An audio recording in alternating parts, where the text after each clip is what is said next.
and this is my MGA.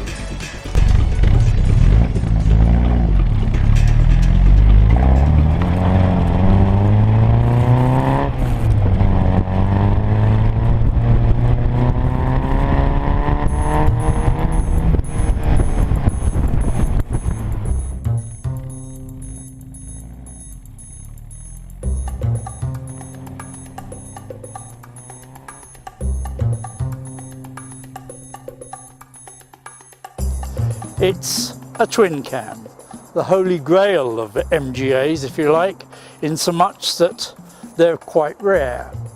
British Motor Corporation, it was then, made 101,081, as it happens, MGAs, but only 2,111 were twin cams. Some of them were coupes and some of them were roadsters like this one, and indeed only 210 were destined for the UK market. The MGA emerged when, in the 1950s, when they were looking for a replacement for the T-Series MGs. This car, of necessity, was based on the TF chassis, but they found an intriguing way of lowering everything down by putting all the floorboards on the underside of the chassis rather than on top. This enabled them to get this low, sleek profile that gave them good aerodynamics.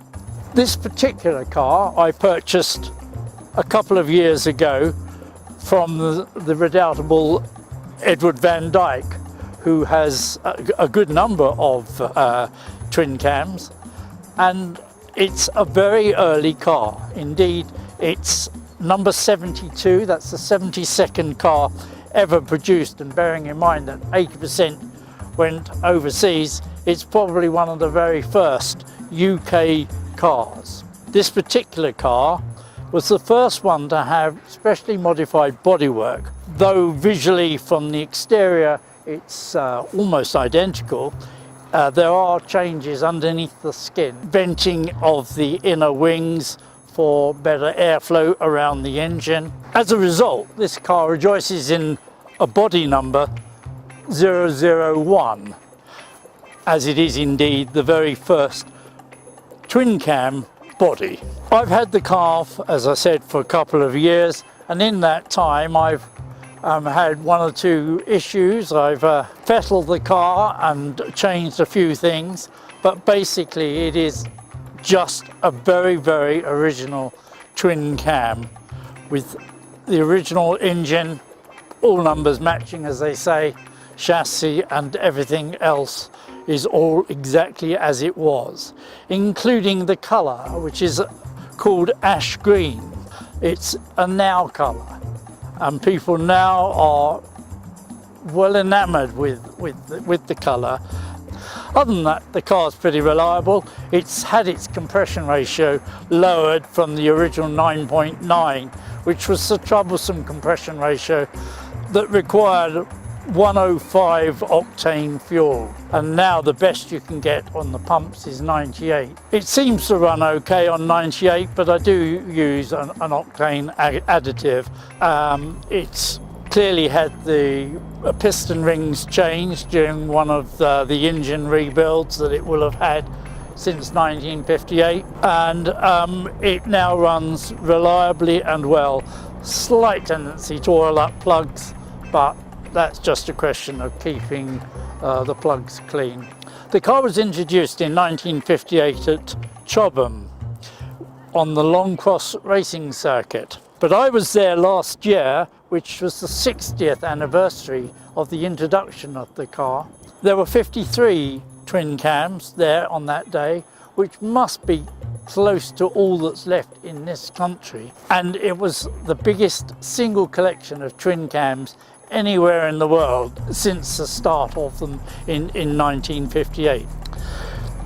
As I mentioned earlier, the bodywork on this car is visually very, very similar to the standard MGA.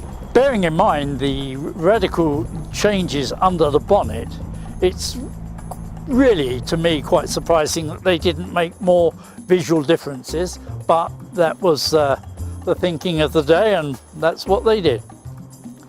The things that are obvious are the wheels. These are Dunlop wheels and were developed for specifically Le Mans. In 1955 they had them on the original EXP racing car that was developed to become the MGA, and they also went on the D-type Jaguars. Whilst they may look like they've got normal nuts and bolts holding them on, that is not the case. They are true knockoffs. The spinner comes off, and what looks like wheel nuts are in fact pegs, and they're the same principle that are used today in Formula One. The standard MGAs have started off with drum brakes on all four corners, but did evolve to have disc brakes at the front, but never had them on the back. Of course, the most obvious change from the standard car is that you've got the addition of the words twin cam that sits behind the bonnet vents and across the boot lid. Its strong point is not its petrol consumption, and whilst the figures say that it should do 27 miles to the gallon, closer to 20 is reality. The difference between this and the standard MGA will become quite apparent when you look under the bonnet.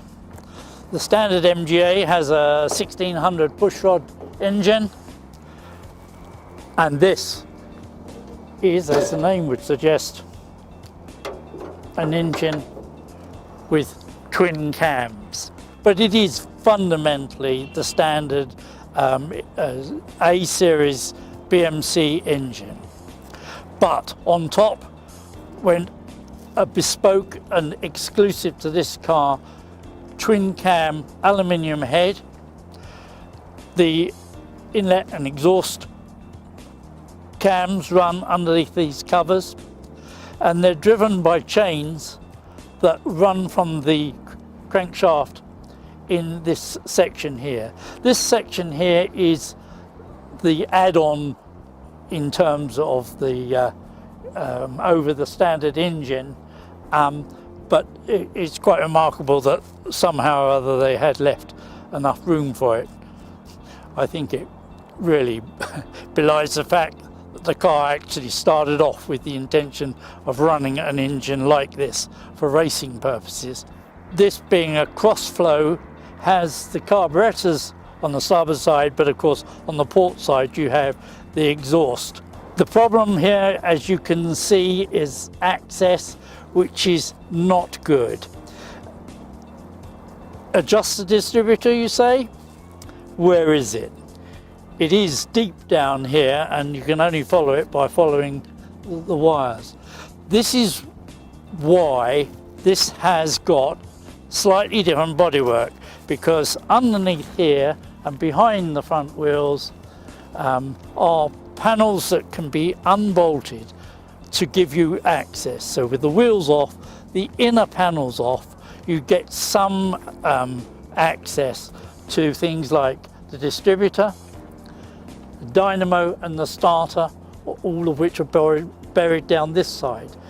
These access panels are on both sides for the reasons that you need to get to the exhaust and distributor this side, and the starter and the dynamo on this side.